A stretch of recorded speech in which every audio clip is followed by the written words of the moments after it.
Lutherian sends $10 and says, hello from France to SGDQ. This donation goes to Taspot Plays VVV.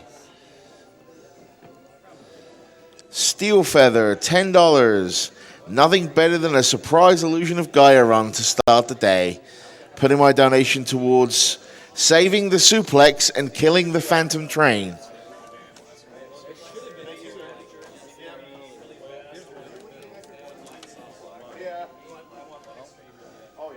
$30 from Milgita. My husband and I love watching GDQ together. We have matching shirts from last year and plan to get more this year. Hopefully one day we can volunteer in an event. Thank you to everybody who works to make GDQ so awesome. $5 of this goes to killing the animals. Save those frames. $30 from Hydrogen.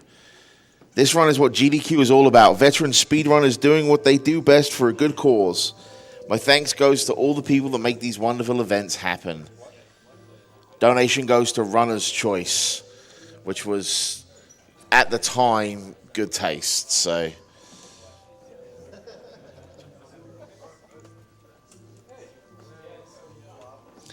Nabby gives me $10 and says, catching GDQ live for the first time. Thank you so much for a great event and a great cause. Best of luck to my favorite runner, Klaige, with Shatterhand. Lots of love from Finland.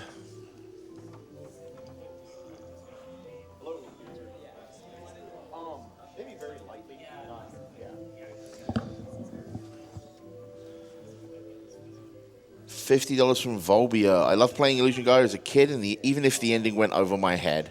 The best character arc of all time goes to Hamlet.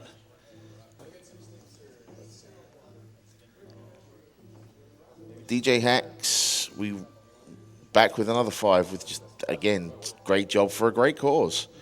Thank you very much.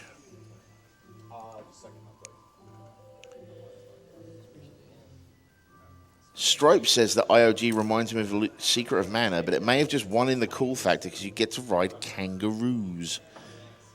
Keep up the great work. All the runners, you guys are the real MVPs, raising all this money. And that went to good taste as well.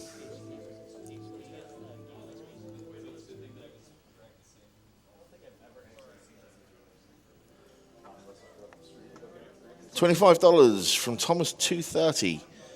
Poexel is such an amazing runner. He always makes sure to explain the crazy stuff that is happening for the lay people. This goes to good taste. After all, I remember that Final Fantasy VI run. Dark Gizmo sends 20.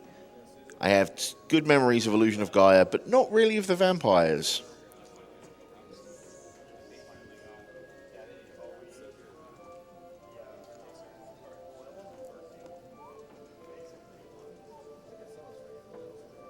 Ren162 says that they woke up early to donate for one of their favorite games ever, Illusion of Gaia. Thank you very much for your $10.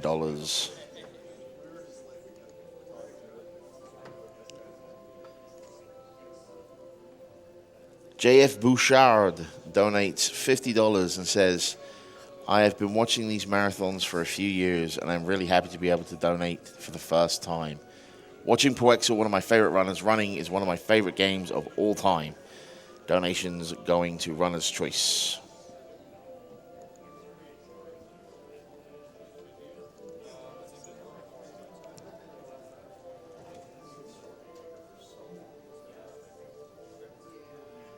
D. McPhee sends $5 and says, hey everybody at SGDQ, greetings from England.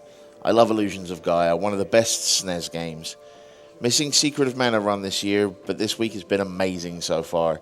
Big thanks to all the runners, techies, announcers, sponsors, and everybody that makes this event great.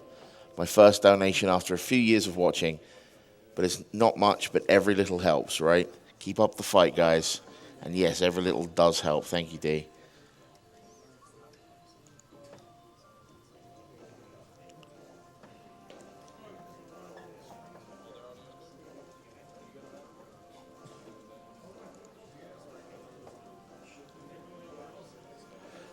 Bannon donates $60 and says, for the next 2 runs, because my signal may not hold out, Shatterhand, Klaige's world record was one of the most enjoyable runs I've ever seen.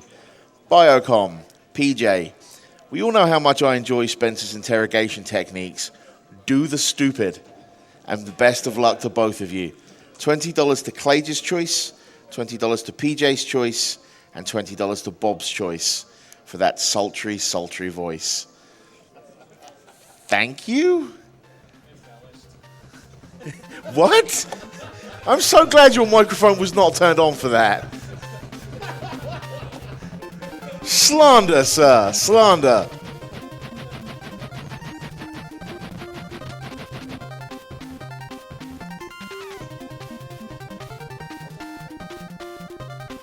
Sylv goes $5. Sylv gives us $5 and says, Bob on the microphone, Team Poor Life Choices on the couch. This is a little slice of heaven right here. Thank you, Sylv. And with that, I think we're ready to get underway. All right. So let me hand it over to the guys. Get ready to go.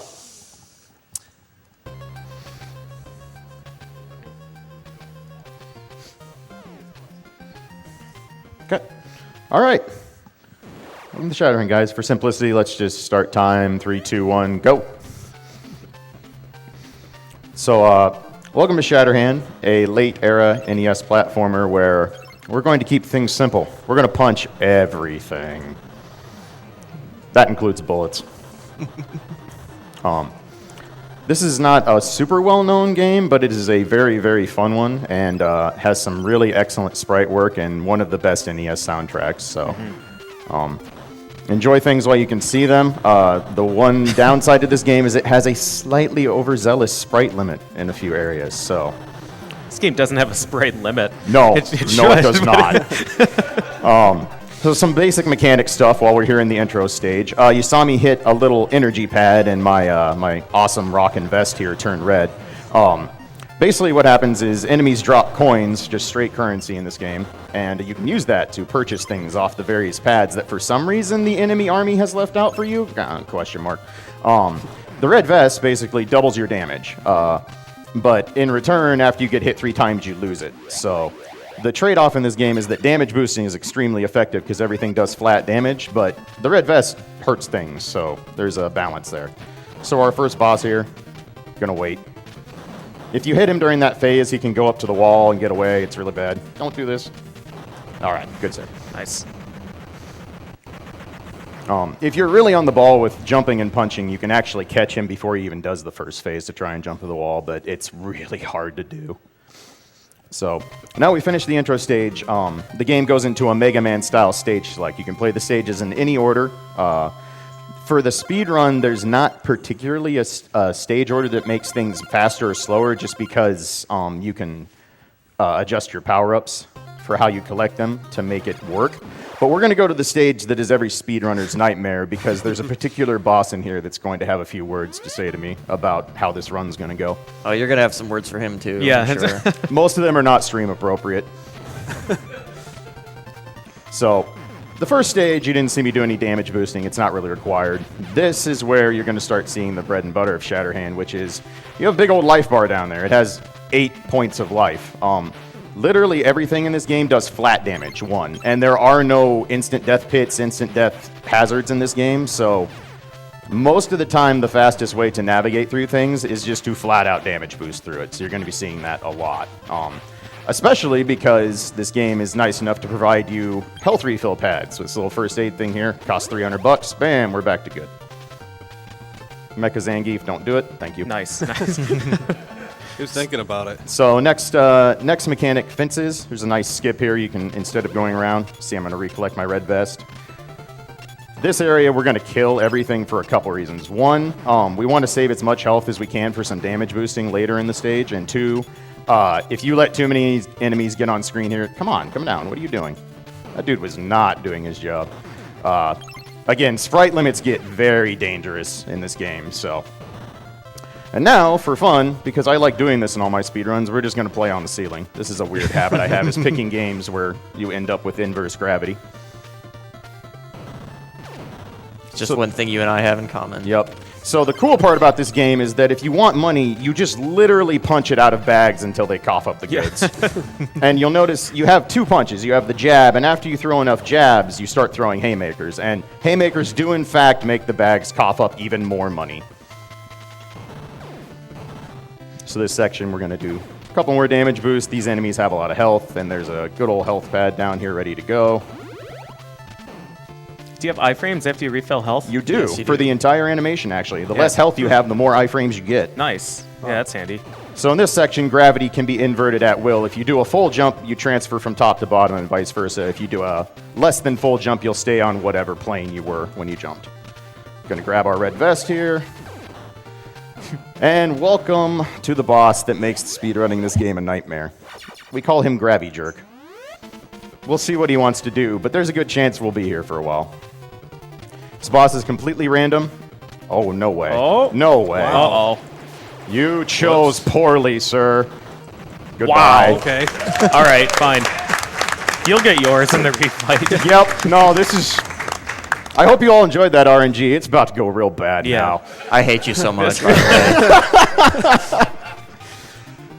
So Wow. that boss can literally just fly off, be off screen, do attacks that stick you to the ceiling where you literally can't hit him. That is the absolute best pattern that fight can give, hands down. I have literally had him cost me a minute and a half by just all over screen. Yeah, first punch, he flies off screen, and 30 seconds later, he comes back. You wish you could have punched off him. He's like, nah, I'm out of here. So this section is probably one of my favorites that I routed, if I do it right. It's a lot of enemy avoidance because we want to keep the red vest to kill these little pods quickly. And there's an important semi-RNG drop at the end of this section, but it's frame timer based, so if you get there in similar time, it usually works. But since we got Gravity Boss RNG, nope, we did it. Okay. Wow, okay. So most of the drops are fixed in this game. When you punch a box and get the power up out of it, you almost always know what you're going to get. However, some of the money bags change based on frame situations, and occasionally it's just a grenade that blows up in your face. So they get tired of you trying to extort money bags with your fist and blow you up instead. So this is another section we're going to do a whole lot of damage boosting, because free health. Not free. I mean, we do have to pay, but, You pay with the money that you beat out of the other enemies. Exactly. Seems like a fair trade to me. Yeah. I'm all right with it. I mean, if somebody wants to teach me in real life how to punch a bag and get money out of it, I'm more than willing to take lessons. Can grab the red vest. Yeah, good shot. Well played. Gatekeeper. Wow. That's fine. This boss is pretty trivial. We just want at least one tick of the red vest to deal with him. So, 2 forms. The first form's not very effective. He just kind of turns away.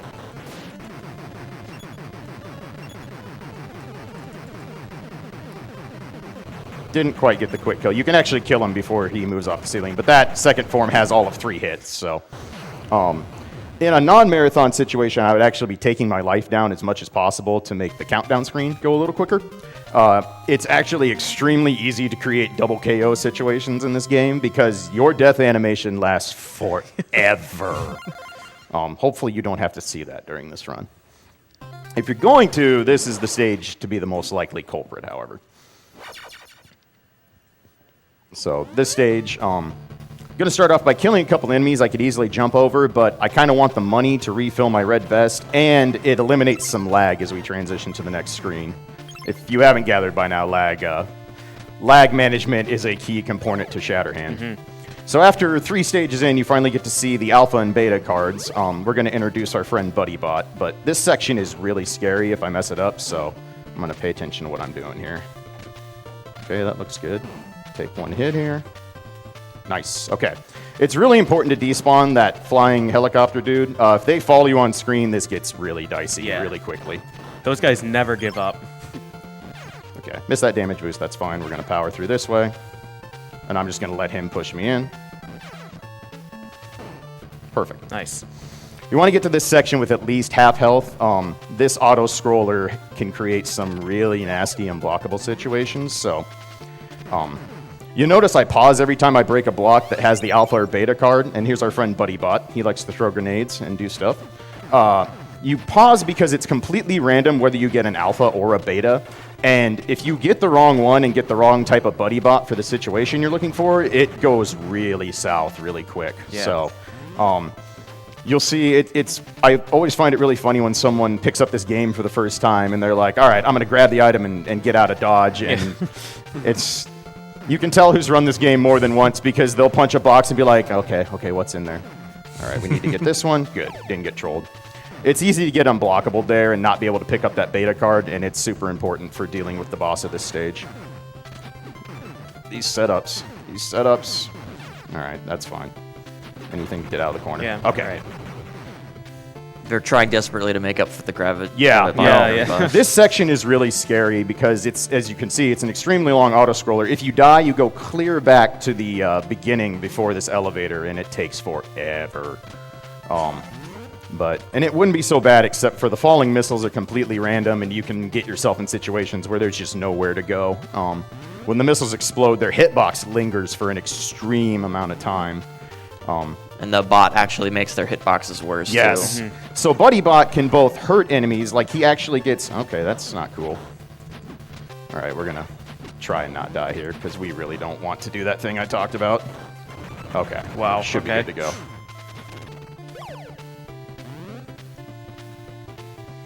Just have to not die in the very last section of platforming here, and we're good to go. But yeah, this section is tricky, as you can see. So I'm going to stay back to scroll this a little bit so I can see what I'm doing. All right, we're good. So if you collect the same set of cards you already have with your Buddy Bot, you get the power suit. In the Japanese and PAL versions of this game, this is how you always look. You were actually always in this robot form, but you still punch. But now we get to throw straight up fireballs. These fireballs do 4 times the damage of a normal haymaker, so bosses have bad times with this suit. That would be 8 times the damage of a normal punch, right? Yes, correct. So that boss especially is a nightmare because you have the same auto-scrolling thing going on, and he is not a boss that you can really manipulate or has any good way to avoid attacks, so you're completely invulnerable while you're in the robot suit. You just have a timer that counts down, and once it goes to 0, you fall out of the robot suit. You do lose a bit off the timer every time you take a hit. It's kind of weird how much it determines how much timer to take off. It doesn't seem consistent. Yeah, I never was able to figure that out. So this room, we're going to start off with another damage boost because we want your money. Thank you. So you're probably wondering, why did he literally go backwards? And the answer is we really want the red vest in this stage because we're going to have to do some hardware remodeling later on, and it takes a long time without the extra damage.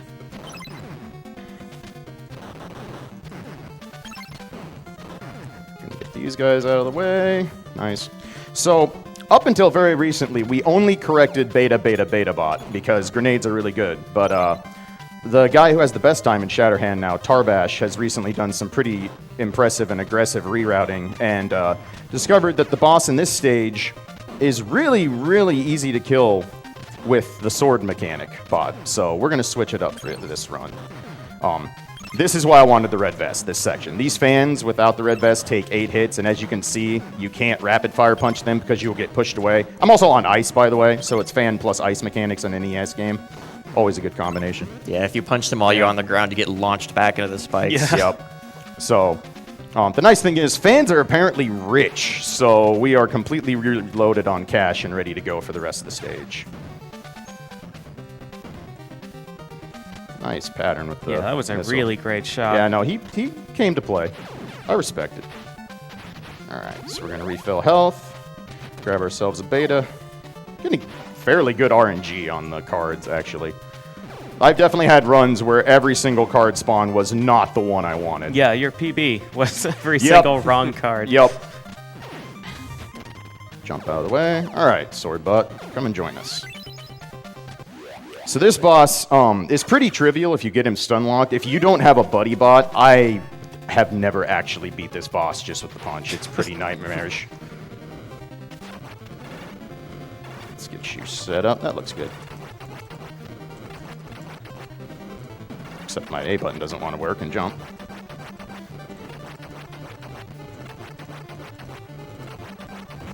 Nice. Wow. So again, shout out to Tarbash for finding that. We used to just grenade stun lock him, and it worked well, but the grenade can't attack near as fast as the sword, so really good stuff there. And then you saw me grinding my face off in the gear for the sake of, again, bringing my life counter down. So the next stage has my favorite track in the game. Like I said, if you've never heard this soundtrack, I highly, highly recommend listening to it. It's really, really good.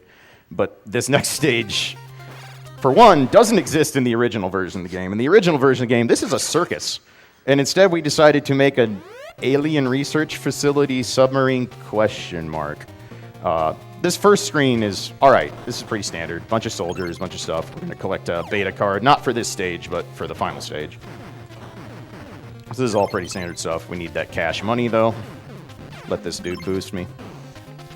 So this stage, you know, is all right. Stuff moves pretty well. Pretty much looks like 60 frames a second, unless you're on hotel Wi-Fi, and in that case, I'm sorry.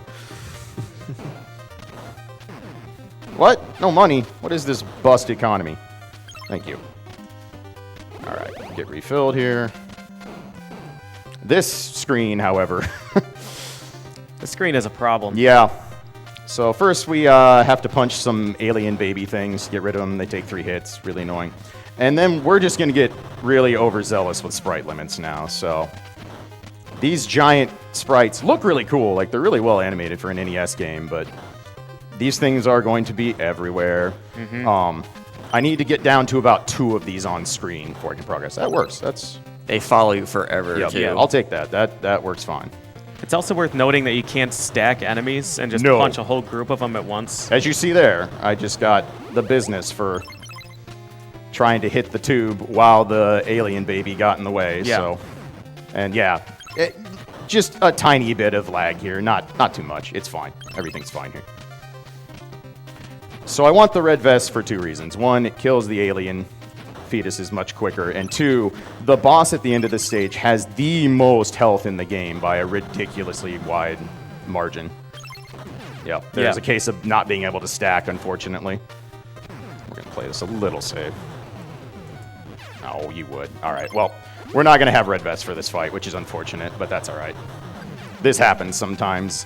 You can mostly manipulate the spawns of the little aliens, but it's really difficult to get through there without getting mashed on.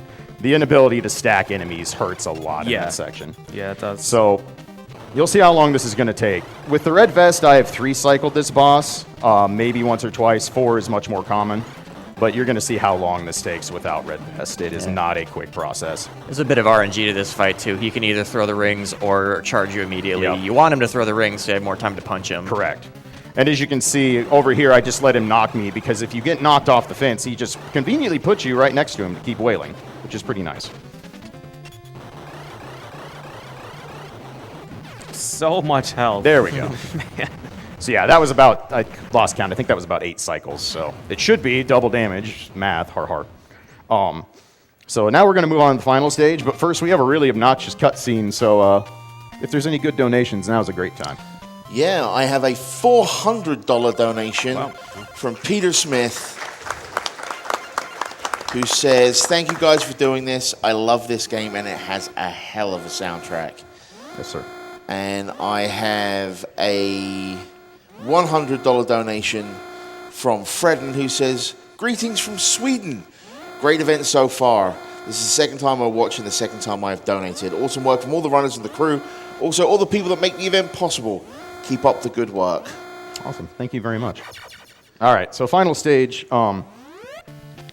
is the longest stage in the game by a very wide margin, and unfortunately doesn't give you a checkpoint until you've beaten 3 bosses, so we're going to do our best to not snafu in this stage, because it costs the most time if you do. But also has amazing music like the rest of the game, so... And again, maybe a few too many sprites on screen now and again. I don't know. I'm not very good at counting. Going to get our friend BuddyBot back. You're going to see him a lot in this stage.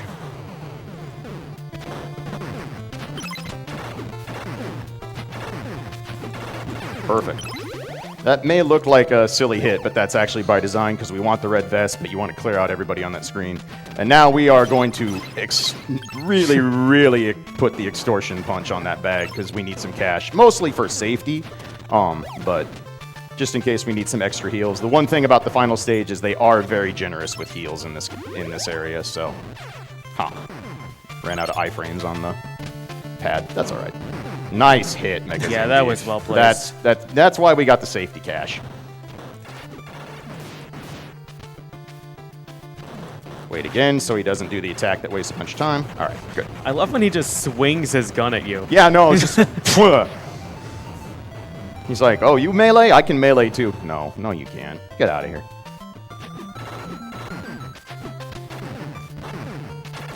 And also, if I didn't explain earlier, just because I have the red vest does not actually increase Buddy Bot's damage. His damage is fixed no matter what state you are in. Grab that. So if you haven't gathered by now, the name of the game in the final stage is Refights. And you might be able to guess who gets to make an appearance here at some point. You gonna come over? No? There we go. This jump is the most obscene thing in this game. I got it first try, but the positioning for that is extremely rude. Yeah, it's an awful, awful jump. So we're gonna go ahead and grab our power armor again, because our friend the samurai is back.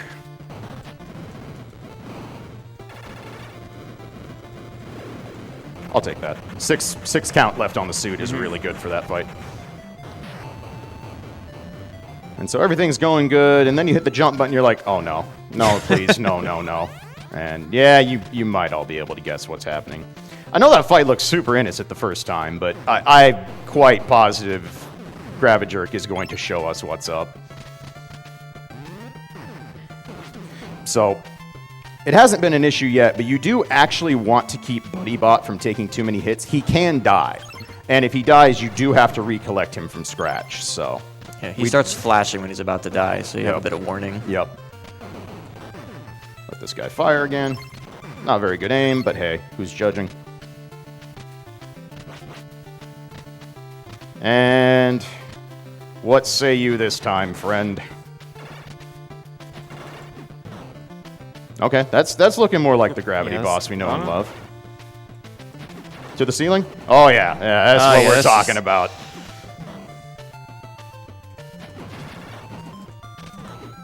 No, don't hit him there. Don't do that. You don't want to put him in the wall.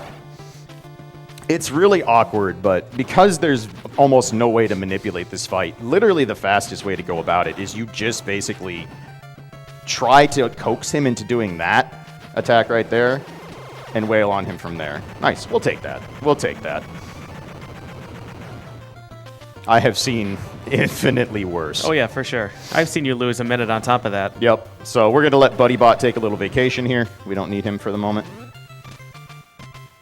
Now we're on the final climb. No sea urchin. Not today, please. Good. You stay down there. These jumps get incredibly tricky. And if you miss one, you're pretty likely to fall 3 or 4 screens Yeah. down. Yeah. Yeah, this climb is tricky, so forgive me if I'm a little quiet for the moment. Hey, Buddy Bot's back. Welcome back, friend. Yep. Yeah, The there combo we are. videos. There we are. That was a case of the transition for when Buddy Bot comes on screen actually causes a little bit of input delay. I didn't like that bullet, so we decided to get out of dodge. Really? Good stuff, me. Good stuff. That's fine. We'll get back on track here.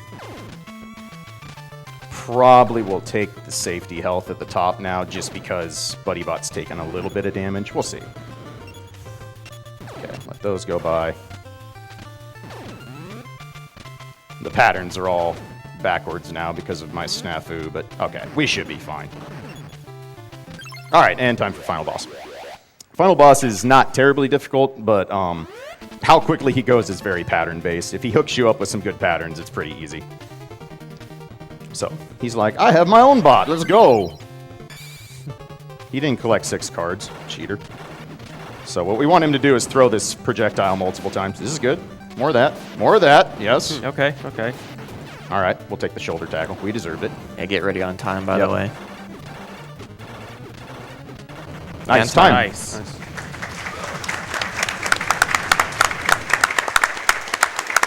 And then we are going to show this guy what for. Punch him through the wall. Maybe lands on the warhead, we're not sure. And so the only drama left is Now stuff's going to explode, and the problem is the debris that falls can actually kill BuddyBot. So if you're a big fan of Save Kill and wanted to donate for this, you probably shouldn't have, because usually he dies. Let's see. One time for the marathon BuddyBot. Nope, come on. We believe.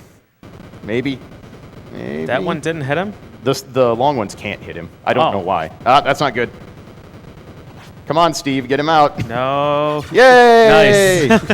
Did it. So, yeah, that was Shatterhand. I'll take a deathless run in a marathon any day. Yeah, so. that was a great run. And your time was 22:58. The 22, wow, okay, and that was with the awful fall at the Yeah. end? Yeah. Sold, super sold. So, all right, hope you guys enjoyed. Thank you very much. It's always it's an honor and a pleasure to get to do my part for these things. And now we're gonna let PJ do bad things. We So. have a bunch of donations for your choice as well. So when you get a second, Whatever's up next that needs met, put cool. it towards That's that. the invisible bike control. Yeah, absolutely. Yeah. Put it towards that. Yep. So thank you Sounds again, good. guys. All right, so while we're switching over, I'm going to power through some of those donations that we got for Klaige. Let's hear it one more time for him.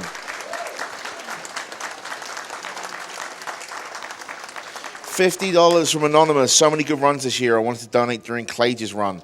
Klaige, you've been one of my favorite runners since I saw you run a Super Pitfall in 2015. 25 to kill the animals. The